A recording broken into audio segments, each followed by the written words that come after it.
آپ صلی اللہ علیہ وآلہ وسلم نے وحی کے رک جانے کے زمانے کے حالات بیان فرماتے ہوئے کہا کہ ایک روز میں چلا جا رہا تھا کہ اچانک میں نے آسمان کی طرف ایک آواز سنی اور میں نے اپنا سر آسمان کی طرف اٹھایا، کیا دیکھتا ہوں کہ وہی فرشتہ جو میرے پاس غار حرا میں آیا تھا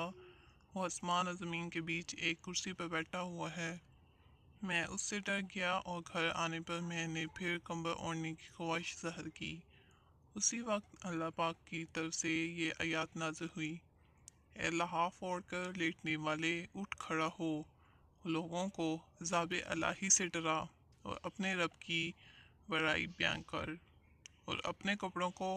پاک صاف رکھ اور گندگی سے دور رہ۔ اس کے بعد وہی تیزی کے ساتھ پے در پے آنے لگی۔ اس حدیث کو یحییٰ بن بکیر کے علاوہ لیث